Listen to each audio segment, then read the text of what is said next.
Hər vaxtınız xeyir olsun, əziz və hörmətli qonaqlar. Mən də bütün Zərdab cəmaatını təbrik edirəm. Eşən, sən nə gözəl kişisən.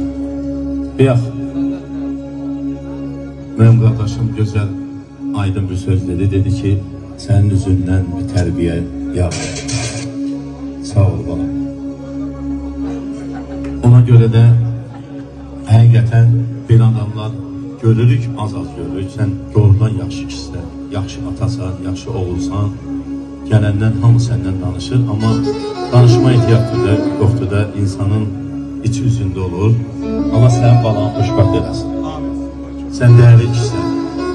Mənim qardaşım, sən də bu gözəl sözlərə görə təşəkkürüm bildirəm. Allah bu elə olbuya həmişə tövb qismət eləsin. Bir parça bir muam oxuyacağım. Oğul atıya aiddir. Ondan da təbrik edəcəm sizi. Sağ olay. Oğlum mən müqəddəs bildim atanı. Oğlum mən müqəddəs bildim atanı. Atana hörmət elə oğul ey oğul. Səhvini öyrənməm bana qurbanın olun, bana qurbanın olun.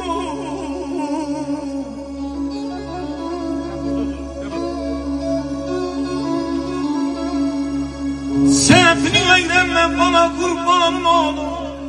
Yaxşı adətinə sən adət eylə, oğul ey oğul. Təzə kasımdır, buna əlaş olacaq.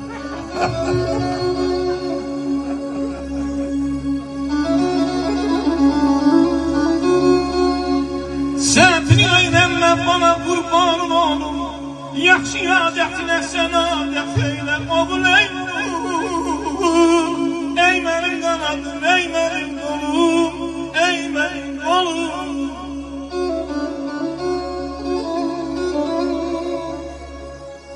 Anam atanam gəldin yerimi.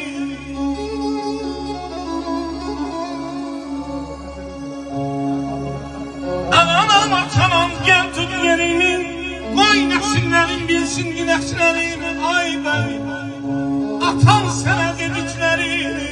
Sən də öz evladına nəsiyyət eylə, oğul, oğul, oğul. Ey mənim qanadım, ey mənim qolum, ey mənim qolum. Bəyimizin şərəfinə bir gürültülü almışlar gəlsin, Allah xeyir versin deyək.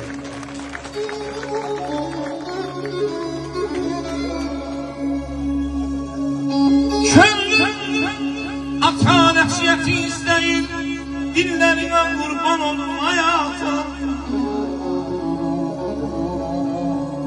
İstəyirəm səhvin işlə döyəsən, əllərinə kurban olum ay dədəm, əllərinə kurban olum ay dədəm.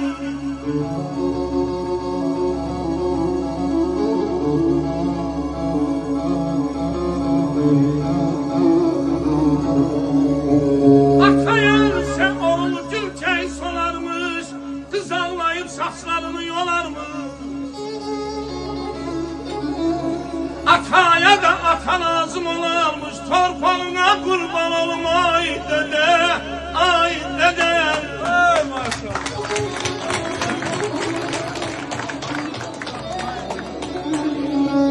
Şiş adaya aşımla el açıp, qara qaya səndən ötəri oxuyla dil açıb. Qapımız bacamız indicə yaşır.